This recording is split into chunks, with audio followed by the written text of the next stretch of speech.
But because he's really attacking his communist contemporaries at this time in a really brilliant way, and in a way Ayn Rand couldn't even have the rigor and sophistication to think of. The biggest critique of communism was none other than Marx himself. I'm going to read this to you and interpret it for you, right? Because I think this is important. So, the antithesis between lack of property and property, so long as it is not comprehended as the antithesis of labor and capital, still remains an indifferent antithesis, not grasped in its active connection, in its internal relation, not yet grasped as a contradiction. So what does this mean? So when here, this is the kind of haves and have-nots kind of thing, if you want to put this in simple terms, that is very apparent to us. Some have a lot of property, some have no property. So probably the first, like impression you get of, okay, why communism? Because there's haves and have-nots, right? That's how most people think. Well, Marx is saying, well, the problem with that narrow view, if he just stays there, is that it needs to be understood in terms of an immanent antithesis between labor and capital. So what Marx is saying is that it's not just that some people are greedy and taking everything and there's just have-nots and they have to take it from them, as many socialists today try to say. No, there's an internal contradiction between labor and capital, and this is an immanent, almost, I wouldn't call it ontological, but almost metaphysical contradiction where there are no villains or bad guys. It's just an internal paradox, similar to the political paradox I talked about in the MAGA communism piece. It can find expression in this first form even without the advanced development of private property, as in ancient Roman Turkey. So Marx here is saying, even without an advanced form of private property, you do still see inequality between haves and have-nots. It doesn't yet appear as having been established by private property itself, having its origins in the contradiction posed by private property itself at this point in development. But labor, the subjective essence of private property as exclusion of property, and capital, objective labor as exclusion of labor, constitute private property as its developed state of contradiction, hence a dynamic relationship driving toward resolution. So I'm going to translate this part for you, because this is probably really hard to understand if you don't have someone explaining it who knows the context and knows what this means. So why does Marx say that labor is the subjective essence of private property? Because private property, taken as something that's for someone or something, a person, a human being, so a subject, private property taken as something for a subject, the essence of that is labor. Why? Because in our laboring activity, we're working to produce something.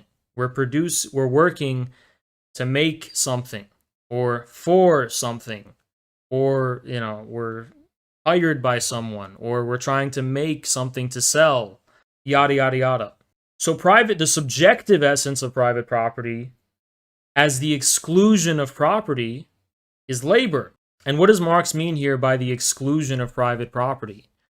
Because when you try to look at the essence of what private property is, in a way that can't be subsumed by property, that's labor. It's the process of labor. Okay? Now, capital, objective labor as the exclusion of labor. So when you objectify this process of labor, of transforming the world around us to produce an end result, but you exclude the labor part and you just institutionalize it, it's capital, right? Why? Because capital is a thing that makes you more of the thing that you started with, right? MCM, that's capital. So it's objectified labor, but with the exclusion of labor, right? And Marx is saying that labor versus capital are these this is like a duality that represents private property as in its most developed state, the final contradiction that's at the core of property developed into its final state.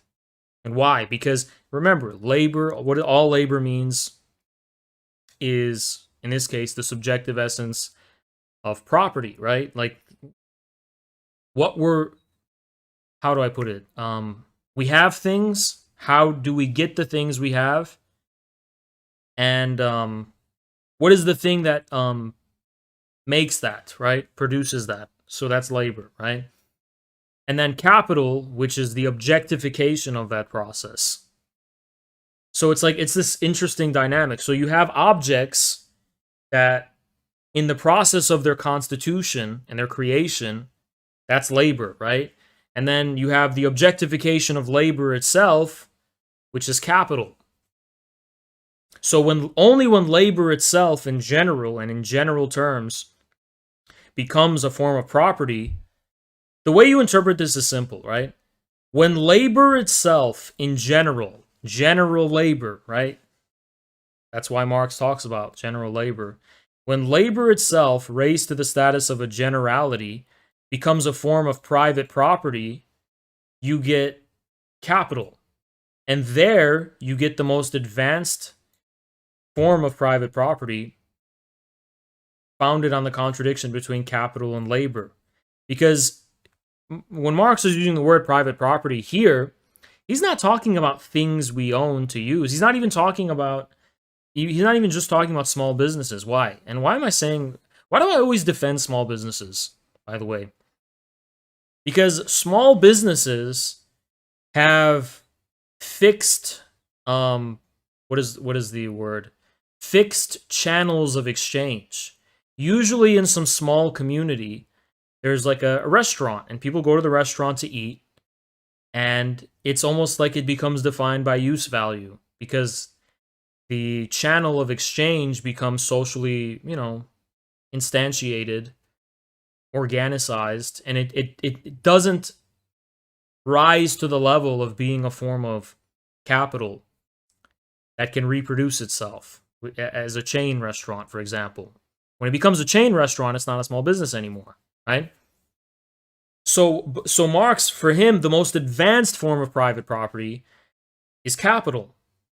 Because capital is a form of private property which just exists to produce more private property, right? It's not a specific form of private property. It's an abstracted form of private property. Now, this is one of the most important parts, right? So the transcendence of this self-estrangement, this alienation, which is the foundation of capital and labor, and private property, which is a form of self-estrangement, follows the same course as self-estrangement. Private property is first considered only in its objective aspect, but nevertheless with labor as its essence. So what does Marx mean by this? He gives examples. Its form of existence is capital, private property, which is to be annulled as such. So this is kind of, I guess I would interpret this like when leftists just say, abolish capitalism. Marx is saying this is a really primitive understanding of how private property actually becomes sublated. Because it's only considered in its objective aspect with labor as its essence. But it's not considered in its subjective aspect. So it then takes the form of people like Proudhon who just say we want to annul capital, right? And just like how leftists say abolish capitalism. Or in the obverse, Marx talks about how they're understanding the transcendence of private property as a particular form of labor. Labor leveled down, fragmented, and therefore unfree. Private property. They're understanding private property as a particular form of labor, but let's say a disorganized form of labor, right? And this is considered the source of private property's perniciousness of its existence in estrangement from men. So Marx is saying there's another way of looking at it where, the fragmented, unfree, and leveled down nature of labor is actually the reason for the alienation that private property creates. So on the one hand, you have someone like Proudhon who just says, we just need to get rid of capital, right? So they're understanding private property only in its objective aspect, and then you just have to abolish that objective aspect. Or you're understanding it only in terms of labor. There's a specific type of labor that we have, and that's the source of why private property is a problem. So to solve that, so Marx says, for instance, Fourier, like the physiocrats, conceived agricultural labor to be at least the exemplary type, right? Whereas Saint-Simon declares industrial labor as such is the essence, and accordingly aspires to the exclusive rule of industrialists and the improvement of the workers' conditions. So there you go. So they're basically saying, like, the way labor is organized is the source of the problem of private property, so we need to organize labor in this way, the rule of the industrialists, to solve the problem of private property. That's Saint-Simon. Fourier will say the same thing, but for agricultural labor, for example. So these are two sides of the same coin, right? Either abolish capitalism or let's just reorganize our society. So either the destruction of the anarchists or the designs of the utopians, right? So then finally, Marx says, communism, the movement of communism, is the positive expression of annulled private property, at first as universal private property. So we're going to get into what most people think of as communism, right? Marx is saying that all of these just take private property in a one-sided and negative way.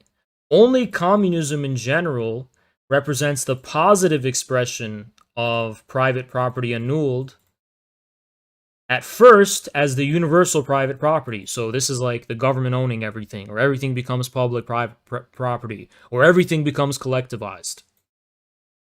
By embracing this relation as a whole, rather than the one-sided... Revolution. Wow, I didn't see that. Thank you, Amira, for the 5. Appreciate you, man. I didn't see that at first, but thank you, man. So instead of the one-sided way of just saying, okay, get rid of capital, or let's just organize agricultural labor or industrial labor in some kind of way, industrial or agricultural way, communism looks at it from the perspective of the whole, right? We need to change private property as such by abolishing it. So universal private property, basically. And Marx has a pretty devastating critique of this kind of communism. So in its first form, it's only a generalization and consummation of private property. It appears in a twofold form. On the one hand, the dominion of material property bulks so large that it wants to destroy everything which is not capable of being possessed by all as private property. It wants to disregard talent in an arbitrary manner. So this is a pretty common anti-communist critique Marx is acknowledging as legitimate. He's saying at first, in the beginning stages of understanding what communism is, yeah, it's like whatever we can't possess universally, this is almost like Ayn Rand, right? I'm not even kidding. This is literally like Ayn Rand, what he's saying. Like, the communists want to destroy all of the things we can't collectivize, and destroy unique individual talents and unique individuated forms of wealth that, specifically gifted individuals earn, yada, yada, yada, because we can't collectivize it. And out of envy and spite, we have to make everyone... It's what Winston Churchill said. Everyone is equally poor and equally miserable, right? For it, the sole purpose of life and existence is direct physical possession. So this is like the reign of envy that Marx is talking about here. The category of the worker is not done away with, but extended to all men. The relationship of private property persists as the relationship of the community to the world of things. Finally, this movement of opposing universal private property to private property finds expression in the brutish form of opposition to marriage, certainly a form of exclusive private property. The community of women, so this is like a darker aspect. Marx is describing this vulgar communism, the one that that pops up in most people's heads. He's saying even marriage is done away with and women are shared. And it's interesting because look at the cuckold shit that's going on right now, right? In which a woman becomes a piece of communal and common property. It may be said that this idea of a community of women gives away the secret of this as yet completely crude and thoughtless communism, because just as a woman passes from marriage to general prostitution, so the entire world of wealth passes from the relationship of exclusive marriage with the owner of private property to a state of universal prostitution with the community. So this is a really devastating critique of Twitter communism, the communism that's popular on Twitter. Because Marx is saying, for example, it's analogous to like critiquing when in your critique of marriage of, okay, marriage, let's say, is oppressive to women, therefore women, instead of being the property of one man, should be the property of all, right? So you go from marriage to general prostitution. Of course, general prostitution is much worse, right?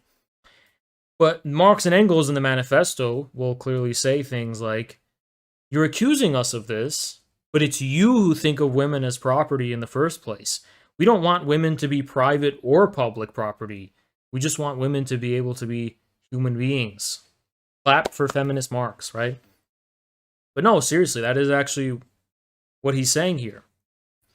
And he's saying that's analogous to the question of property.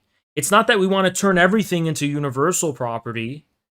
We want to annul private property as such. We don't want to make universal private property. The problem is the alienation inherent in private property itself.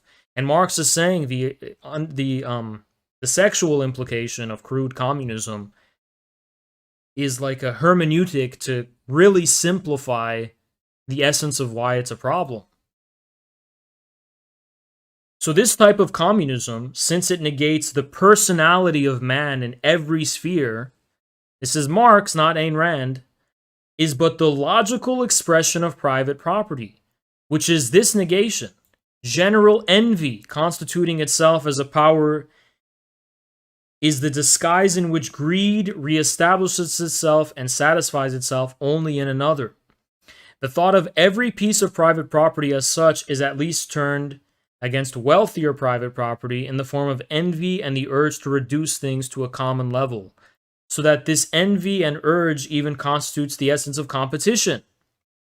So all that eat the rich stuff and whatever, well, Marx has a bone to pick with the understanding of communism in terms of envy. Oh, I can't believe that person has a Lamborghini and a yacht. Well, this is what Marx is critiquing right here. He's critiquing this crude communist principle of envy. Crude communism is only the culmination of this envy and of this leveling down proceeding from the preconceived minimum.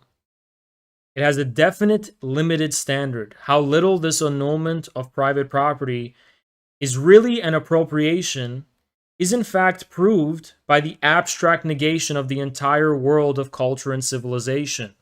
The regression to the unnatural simplicity of the poor and crude man who has few needs and who has not only failed to go beyond private property, but has not yet even reached it. Marx is like the biggest anti-communist you can think of if we understand communism in terms of what Twitter says it is. But because he's really attacking his communist contemporaries at this time in a really brilliant way. And in a way, Ayn Rand couldn't even have the rigor and sophistication to think of. The biggest critique of communism was none other than Marx himself. Should always keep that in mind. The community is only a community of labor and equality of wages paid out by the communal capital, by the community as the universal capitalist. So instead of having, capitalists, you just have the community turn into the universal capitalist. This is how most MAGA people think of communism. They think of communism in terms of crude communism. Isn't it interesting? Like, what Marx is describing as crude communism is how most working class people think of communism in general. Our job is to explain to them that Marxism means something very different than crude communism, right? Both sides of this relationship are raised to an imagined universality, labor as a category in which every person is placed, and capital as the acknowledged universality and power of the community. I mean, this is literally like a critique of Hassan Piker, if you think about it. Oh yeah, Jeff Bezos, all of your wealth comes from us. The Starbucks workers are the reason Starbucks is even wealthy. This is literally crude communism, right? Capital is the acknowledged universality and power of the community.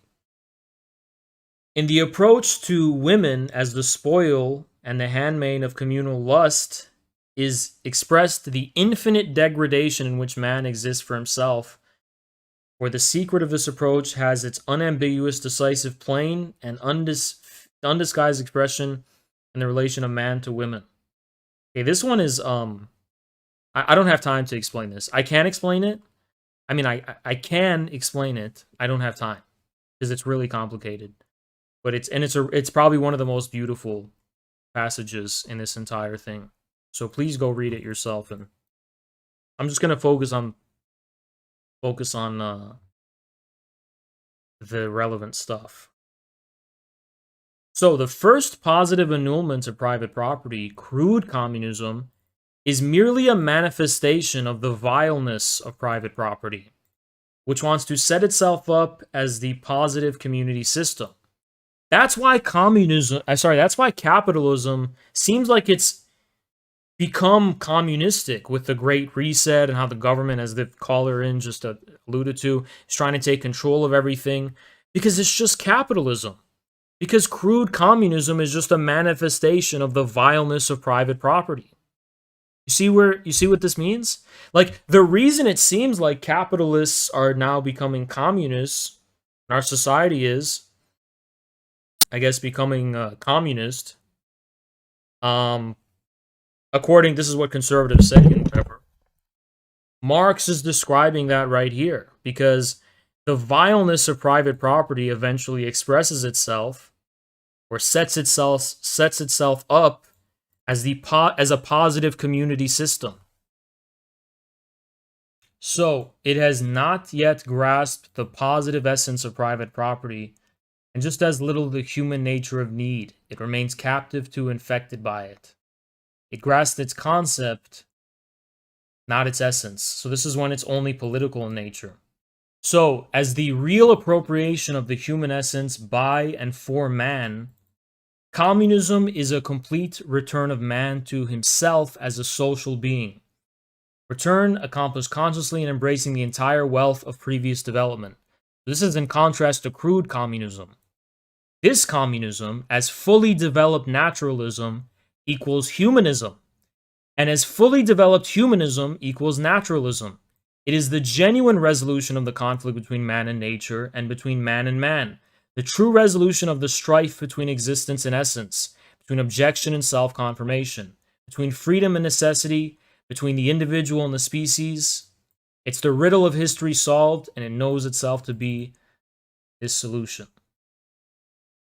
Okay, for time reasons, we're going to conveniently leave it there. Okay, but I'm going to remark on that. So what Marx is describing as communism is not what most people think of, which is just universalized private property, but a kind of resolution of the contradiction between the individual and the whole, or between objectification and self-confirmation, is how he put it. Okay, between objectification and self-confirmation, like immanent being, I would say, right? So there's a contradiction posed by private property, and all communism means is just the genuine resolution of that contradiction. It doesn't look a specific type of way. It's an acknowledgement. It's the science of this contradiction, and it resolves this contradiction by acknowledging, for example, both the individual and the communal whole, rather than just one or the other, right? So instead of a universal form of private property just imposed on everyone, it means the free development of each individual to the fullest extent of their capacity in a kind of organic harmony with the interests of the whole. Which sounds nice, right? And okay, what does that look like? How does that happen? Well, that's a matter of concrete time and place, right? But this is just the general, what is communism? That's what it is. And Marx describes that in terms of a communist society as free association. It's something called free association. So it's not universalized private property. It's not where everything becomes collectivized and communalized. It's a much more fundamental return of man to himself. So it's not your things get taken away and they get owned by the community. It's humanity's fullest potentials can be unleashed because a human principle reigns, or a human reality reigns instead of the abstraction and alienation that is private property. Because remember, for Marx, private property is not, okay, you own something to use it at the expense of others. Yeah, that's fine. There's nothing wrong with that. It's something that is alien and has no human quality, no human use, just money for money's own sake, right? That's the fullest developed form of private property according to Marx. Because for Marx, private property is that. It's just this form of alienation from humanity. The fact that people will own things at the expense of others is not a problem, right? Of course, I mean, I have my own toothbrush, you have your own fucking toothbrush. I have my own farm, you have your own fucking farm, right? So, I wish I could talk more about this, but I really don't have time.